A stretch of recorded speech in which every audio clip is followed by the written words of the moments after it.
let it bang, bang.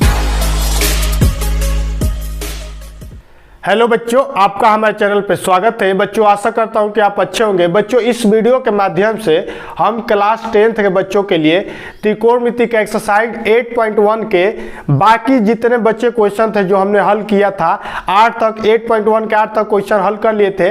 8 के आगे 9 से लेकर 11 तक के सभी क्वेश्चनों को इस वीडियो के माध्यम से हल करेंगे।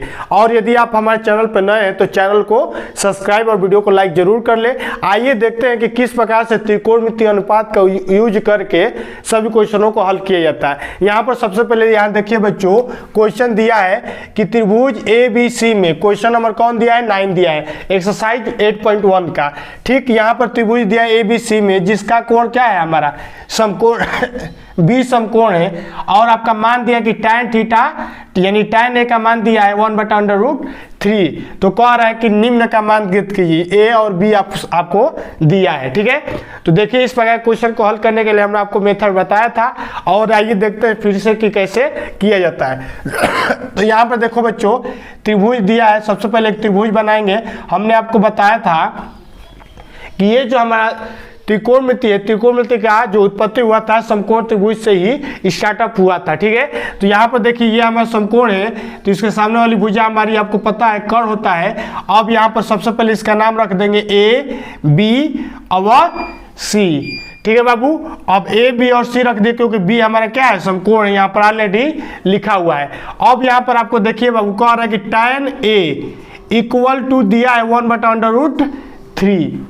चूंकि आपको पता है कि tan थीटा इक्वल टू क्या होता है, tan थीटा इक्वल टू होता है लंब बटा आधार। ठीक है, आपने आपको एक ट्रिक बताया था लाल बटा कक्का वाला, वहां से आप याद कर सकते हैं लाल बटा कक्का। ये थर्ड नंबर जो होता है वो किसका होता है, tan का। पहला नंबर साइन का, सेकेंड नंबर कॉस का, थर्ड नंबर tan का। तो यहाँ पर लंब बटा आधार हो जाएगा। ठीक है, तो tan थीटा इक्वल टू क्या हो जाएगा बाबू, लंब बटा आधार हो जाएगा। अब इसकी मान देखो, यहाँ पर क्या दिया है, तुलना कराओ। तो tan A इक्वल टू क्या दिया, 1/√3, यानी कि इसका मान क्या होता है, लंब बटा आधार। अब देखो यहाँ त्रिभुज हमने लिया है ना, कोण A के लिए ना दिया है तो एंगल A को हमको मिलाना है। अगर B लिखा रहता तो यहाँ पर C लिखा रहता तो एंगल C के लिए लेते हैं। यही बच्चे बार बार गलती करते हैं, तो आप ऐसा करके गलती मत कीजिएगा, ध्यान से इसको देखिए। अब एंगल A के लिए कह रहा है ना, तो एंगल A हमारे यहाँ है, तो इसके सामने वाली भुजा क्या हो जाएगी, ये वाली भुजा हमारी लंब हो जाएगी। और लंब का मान कितना है, 1 है, तो यानी ये वाली भुजा का मान कितना हो जाएगा, 1 हो जाएगा। अब बटा में आधार, आधार का मान कितना दिया, √3, और ये वाला भुजा हमारा क्या हो जाएगा, √3 हो जाएगा। ठीक, अब यहाँ पर लंब का मान, आधार का मान दिया है। अब कर्ण का मान निकाल लेंगे। कैसे निकालेंगे, त्रिभुज ABC में पाइथागोरस प्रमेय लगाएंगे। क्या लगाएंगे, पाइथागोरस प्रमेय लगाएंगे। तो लिखेंगे पाइथागोरस प्रमेय से। और पाइथागोरस क्या कहता है कि लंब का स्क्वायर इंटू आधार का प्लस आधार का स्क्वायर इक्वल टू कर्ण का स्क्वायर होता है। हमको कर्ण का मान ज्ञात करना है। लंब का मान कितना दिया, √3 दिया, तो 1 दिया तो 1 का क्या हो जाएगा, स्क्वायर हो जाएगा, प्लस आधार का मान √3 दिया तो क्या हो जाएगा, √3 का स्क्वायर इक्वल टू क्या हो जाएगा, K का स्क्वायर हो जाएगा। अब 1 का स्क्वायर करेंगे तो 1, √3 का करेंगे तो देखिए यहाँ पर √ है और ये स्क्वायर ये आपस में कैंसिल हो जाएगा, तो क्या हो जाएगा, 3 बचेगा, और ये क्या हो जाएगा, K का स्क्वायर हो जाएगा। ठीक है बाबू, अब दोनों को जोड़ देंगे तो क्या हो जाएगा, 4 इक्वल टू K स्क्वायर, यानी K स्क्वायर का मान हो जाएगा 4, तो K का मान हो जाएगा √4, यानी K का मान होगा 2, यानी कि ये कर्ण का मान कितना हो जाएगा, 2 हो जाएगा। ठीक है, आधार का मान पता, तीनों भुजा का माप ज्ञात हो गया, 2, 1 और √3। अब हम लोग क्या करेंगे, हल करेंगे। क्वेश्चन नंबर A में क्या कर रहा है, sine A cos C, sine A cos C, तो इस सभी का मान ज्ञात करेंगे। दोनों में कॉस है, साइन है, तो चारों का मान ज्ञात करेंगे। तो सबसे पहले यहाँ पर लिखेंगे, चूंकि साइन A का मान निकालेंगे तो साइन A का क्या होता है, लंब बटा कर्ण होता है। तो लंब देखिए एंगल A के लिए निकाला है ना, A के लिए, तो क्या हो जाएगा, साइन A इक्वल टू लंब क्या है, 1 हो जाएगा। क्यों, क्योंकि एंगल A के सामने वाला भुजा लंब और कर्ण हमारा क्या है, 2 है, हमने अभी निकाला, तो क्या हो जाएगा, 1/2 हो जाएगा। ठीक उसी प्रकार अब साइन C के लिए निकालिए। अब साइन C का भी फॉर्मूला सेम है, लंब बटा कर्ण, लेकिन अब हमारा C के लिए निकालना है तो लंब क्या हो जाएगा, उसके कोण के सामने वाली भुजा लंब होती है, तो √3 हो जाएगा, तो ये हो जाएगा √3/2। ये हो गया हमारा साइन C का मान। ये हमारा साइन ए का मान हो गया। और देखिए कॉस के रूप में दिया है तो अब निकालिए कॉस ए का मान। अब निकालेंगे कॉस ए का मान, तो कॉस ए इक्वल टू आधार बटा कौन, आधार बटा कौन क्या दिया, आधार। देखिए आधार क्या हो जाएगा, ए के लिए आधार √3 हो जाएगा, तो ये हो जाएगा √3/2। कौन का मान हमारा किसी भी कैसे भी हम लोग एंगल बदलेंगे कौन का मान हमारा सेम वही रहता है। उसी प्रकार कॉस सी का मान निकाल दीजिए, आधार बटा कौन। अब सी के लिए निकालेंगे तो आधार 1 हो जाएगा, तो यानी 1/2 हो जाएगा। अब यानी चारों मानों का मान इसमें पुट करके हल करेंगे। तो सबसे पहले क्वेश्चन नंबर 1 को उठाइए। जब ए लेंगे तो ये कह रहा है कि sine A into cos C plus cos A into sine C का मान ज्ञात करना है। तो बताइए बाबू साइन ए का मान कितना है, 1/2। इसमें मान पुट करो 1/2 इंटू, यहाँ पर ये इंटू है, इसका मतलब डॉट का मतलब इंटू होता है। कॉस सी का मान कितना है 1/2, तो यहाँ पर क्या हो जाएगा 1/2 प्लस कॉस ए का मान कितना है √3/2 इंटू कॉस ऐसा है साइन सी का मान क्या है √3/2। अब इनको हल कर देंगे तो हमारा एक का आंसर आ जाएगा। ये क्या हो जाएगा 1/4, और ये देखिए √3 में √3 से करेंगे तो एक अंडर कैंसिल हो जाता है और क्या हो जाता है 3 बच जाता है। इसमें करेंगे तो 4 हो जाएगा।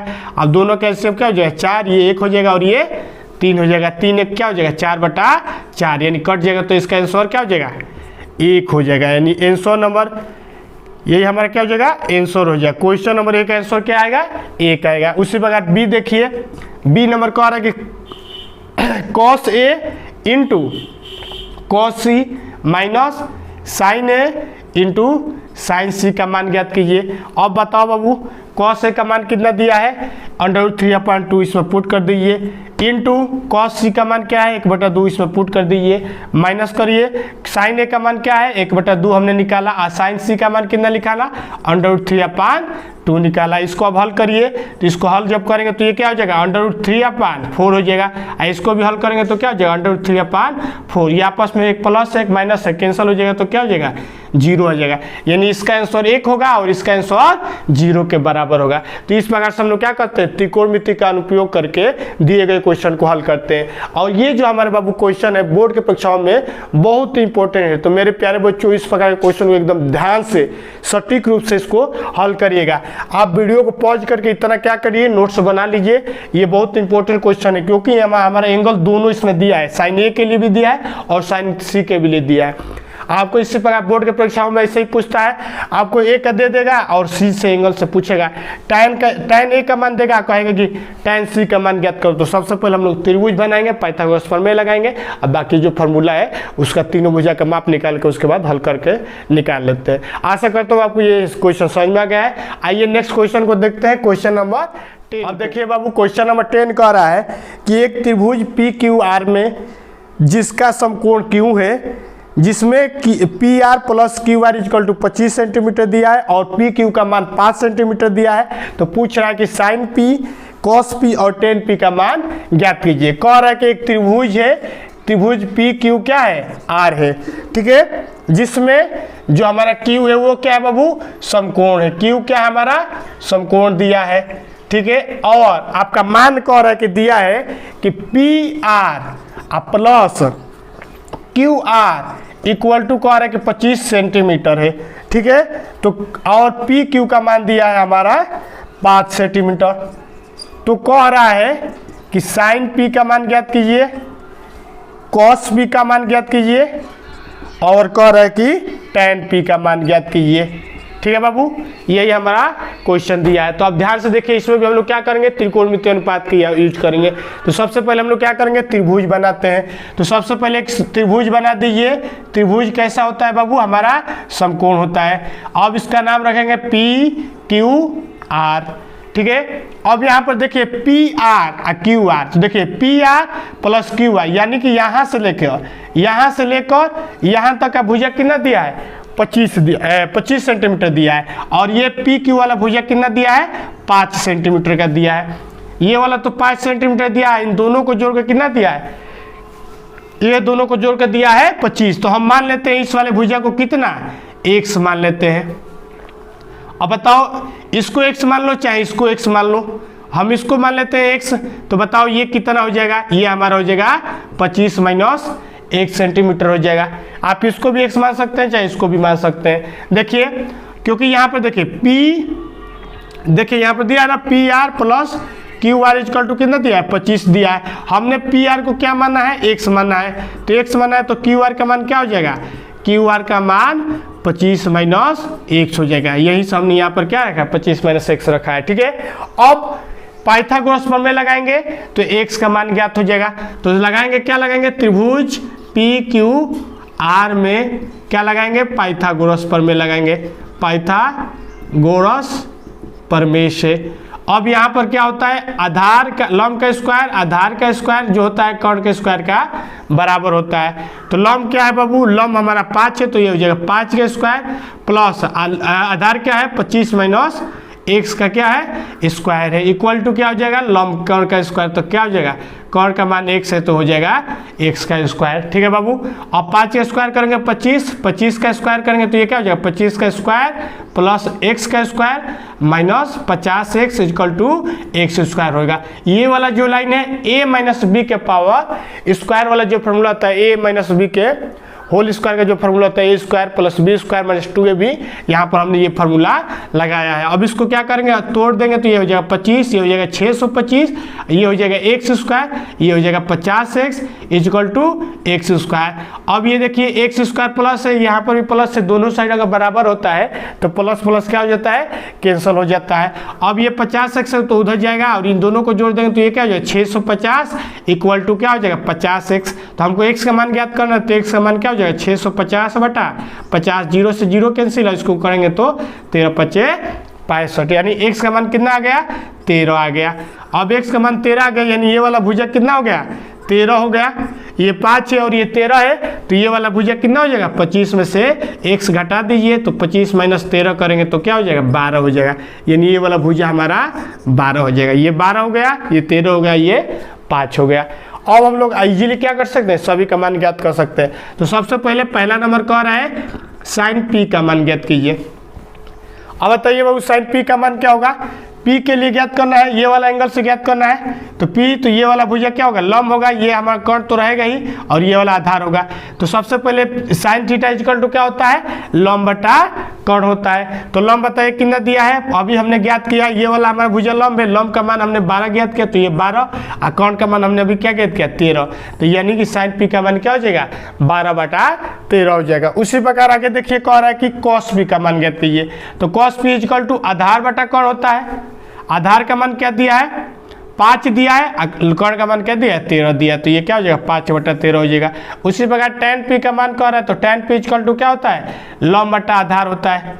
अब लंब हमने क्या ज्ञात किया, p के लिए ज्ञात करना है, याद रखना है p के लिए ही ज्ञात करना है, r के लिए दिया था तो हमारा लंब 5 हो जाता। अब बताइए लंब कितना हो जाएगा, लंब हमारा हो जाएगा 12 आधार हो जाएगा 5। ये इस प्रकार से हम लोग क्या करेंगे तीनों क्वेश्चन को हल करेंगे। तो आशा करता हूँ आपको ये वीडियो समझ में आ रहा है, क्वेश्चन आपको समझ में आ गया है। तो बताइए आप ये तीनों तो हमने आपको हल करके बताइए, इसी त्रिभुज में ये 12 दिया, ये 13 दिया और ये 5 दिया है, तो आप बताइए कि कमेंट बॉक्स में छाप के बताइए कि tan r का मान कितना होगा इस त्रिभुज के लिए। ये 5 भुजा दिया है, ये 13 दिया है और ये 12 दिया है, ये वाला r है। तो एंगल r से जब निकालेंगे तो tan r का मान ज्ञात करके बताइए, कमेंट बॉक्स में आप उसको छाप के बताइए। ठीक है, चलिए अब आइए क्वेश्चन नंबर 11 को जो हमारा बहुविकल्पी है पूछ रहा है सत्य है कि असत्य है, को उसको देख लेते हैं। इसको आप लोग नोट्स कर लीजिएगा, बहुत इंपॉर्टेंट। अब देखिए क्वेश्चन नंबर 11 में आपको बताना है कि सत्य है या असत्य है। तो देखिए पहला नंबर कह रहा है कि tan a का मान सदैव 1 से कम होता है, सिद्ध करके बताइए। तो यहाँ पर कह रहा है कि tan a का मान हमेशा क्या होता है 1 से कम होता है, ये बात सत्य है या असत्य है। क्वेश्चन नंबर 11 का पहला नंबर दिया है। तो बताइए बाबू tan थीटा इक्वल टू क्या होता है, आपको पता है tan थीटा इक्वल टू होता है लंब बटा आधार। ठीक है, और लंब बटा आधार जो होता है जब हम लोग भाग देते हैं तो हमारा क्या होता है लंब और आधार आपस में कर्ण से क्या होता है हमेशा छोटे होते हैं। इनका रेशियो हमेशा जब हम लोग रेशियो देंगे तो हमारा क्या होता है माइनस इन्फिनाइट से लेकर इन्फिनाइट के बीच में इसका मान कुछ भी आ सकता है, 2 भी आता है। ये बताइए tan 45 अंश का मान 1 होता है और tan 90 अंश का मान इन्फिनाइट होता है। इन्फिनाइट का मतलब अनंत होता है, यानी 1 से ऊपर हमारे जाने लगता है। ठीक है, और √3 होता है। देखिए tan 60 अंश का मान कितना होता है, आप आपको पता है, ये आगे बताएंगे भी। √3 होता है, √3 का मान 1.7 के आसपास होता है, तो 1 से ऊपर है ना, यानी कि यहाँ पर लंब बटा आधार किसी भी त्रिभुज के लिए अगर त्रिभुज के माध्यम से देखेंगे तो मान लीजिए ये लंब है, ये आधार है, ये क्या है, कोण है, तो कोण का मान इन दोनों मानों से क्या होता है, हमेशा अधिक होता है। तो इन दोनों का रेशियो कब भी देंगे तो इन दोनों का मान क्या होगा, इससे कम होगा, तो हमें इस प्रकार से भी हम देख सकते हैं, तो हमारा क्या होगा, इसका मान 100 अधिक होगा, यानी कि ये मान क्या है, पहला नंबर क्वेश्चन जो है हमारा असत्य है जो कह रहा है। अब देखिए बी नंबर क्या कह रहा है, बी नंबर कह रहा है कि कोण ए के किसी मान के लिए सेक ए = 12/5 सत्य है या नहीं है। कोई कोण ए है, मान लीजिए यहाँ पर त्रिभुज दिया है, तो कोण ए के लिए ABC दिया है, तो कह रहा है कि सेक ए का मान 12/5 सत्य है या असत्य है किसी भी त्रिभुज के लिए, तो क्या कर रहा है 12/5 होगा। तो बताइए बाबू, यहाँ पर देखिए ध्यान से, हमको पता है सेक ए = क्या होता है, कोण बटा में आधार होता है, ठीक है, और कोण का मान क्या दिया है 12/5 दिया है। हमने आपको बताया ना कोण का जो मान होता है आधार के मान और लंब के मान से अधिक होता है। यहाँ पर देखिए आधार के मान से अधिक दिया है, यानी ये क्या हो सकता है, सत्य है, किसी न किसी त्रिभुज का मान 12/5 जरूर होगा। ठीक है बाबू। अब आइए उसी बार क्वेश्चन नंबर 3 को देखिए, कह रहा है कि कोस ए कोण ए के कोसेक के लिए प्रयुक्त एक संक्षिप्त रूप है। कह रहा है कोस ए है जो वो इसका छोटा रूप है, कोसेकेंट का क्या है, छोटा रूप है। देखिए कह रहा है कि कोस ए जो किसका कह रहा है, कोसेकेंट ए के लिए क्या है, प्रयुक्त रूप है। तो बताइए बाबू, कोस को हम लोग क्या कहते हैं, कोस को हम लोग वही कहते हैं, साइन वाला कहते हैं, कोसाइन होता है, ये किसका होता है, कोसेक जो होता है ये कोसेक का होता है, ये किसका होता है, कोसेक, ये क्या होता है, कोसाइन ए का, ये क्या है, छोटा रूप है। देखिए जैसे साइन हमारा किसका है, साइन हम लोग का असली रूप किसका है, साइन का है, ठीक है। उसी प्रकार कोस किसका रूप है, कोसाइन का है, किसका है, कोसाइन का है। और ये जो कोसेक दिया है, कोसेक किसका होता है, ये इसका छोटा रूप क्या होता है, कोसेक होता है, यानी कि ये इसका छोटा रूप नहीं है, यानी क्वेश्चन नंबर सी क्या है, असत्य है। ठीक है बाबू। अब आगे देखो, ठीक है बच्चों, अब अगला क्वेश्चन देखो, चौथा नंबर कह रहा है कि कोट ए कोट और ए का गुणनफल है। कह रहा है कि यहाँ पर क्वेश्चन नंबर डी दिया है कि जो कोट ए है यहाँ पर कोट का गुणा ए के साथ है, यही पूछ रहा है कि एक दूसरे के गुणा है। तो ये बताइए बाबू, ये हमारा क्या है, गुणा नहीं है, कोट ए हमारा एक स्पेशल कोण का नाम है, एक स्पेशल त्रिकोणमितीय अनुपात का नाम है। यहाँ पर कोट को अलग और ए को अलग हम लोग डिनोट नहीं कर सकते। मान लीजिए किसी का नाम अभय है, तो हम लोग अभय को क्या ए प्लस भय नहीं ना कहेंगे, दो नाम नहीं ना कहेंगे, उसी प्रकार इसको कोट और ए क्या है, एक ही नाम है, स्पेशल एक क्या कहते हैं, नाम देते हैं। हमने आपको जो नहीं त्रिकोणमितीय रेशियो देखे उसको जाके देखिए कि क्या होता है, जो इंट्रो में हमने आपको एकदम इसको डिटेल में बताया। यानी कि बाबू ये क्या है, असत्य है।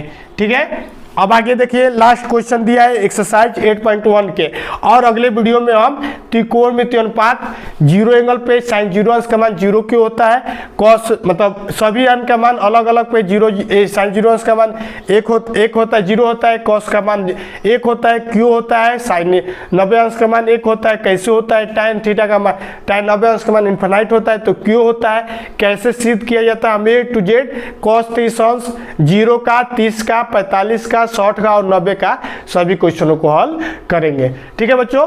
तो चलो अब लास्ट क्वेश्चन देख लो। कह रहा है कि किसी भी कोण थीटा के लिए साइन थीटा का मान 4/3 है। यहाँ पर देखिए किसी भी थीटा के लिए कह रहा है कि साइन थीटा का मान 4/3 होगा, ऑप्शन नंबर ई कह रहा है। तो ये बताइए बाबू, साइन थीटा इक्वल टू क्या होता है, साइन थीटा इक्वल टू लंब बटा कोण होता है ना। अब बताइए यहाँ पर कोण का मान, लंब का मान दिया है 4 और लंब कोण का मान दिया है 3, तो ऐसे ही आपको दिख रहा है कि कोण का मान हमेशा हमारा ज़्यादा होता है, और ज़्यादा यहाँ पर तो है नहीं, 3 है, 3 छोटा दिया है, यानी कि ये क्या है, असत्य, कभी भी नहीं होगा, 4/3 नहीं होगा, 3/4 हो सकता है। किसके लिए, साइन थीटा के मान के लिए। हाँ, यहाँ पर tan थीटा दिया होता तो ये हमारा सत्य हो जाता। तो आशा करता हूँ आपको एक्सरसाइज 8.1 के सभी क्वेश्चन इजीली समझ में आ गया होगा, एक एक क्वेश्चन को आप सही से अटेम्प्ट किए होंगे। मिलते हैं नेक्स्ट वीडियो में, थ्योरी को बताएंगे, 0 एंगल के लिए, 30 एंगल के लिए, 45 एंगल के लिए। तब तक के लिए जय Hind. Let it bang, bang.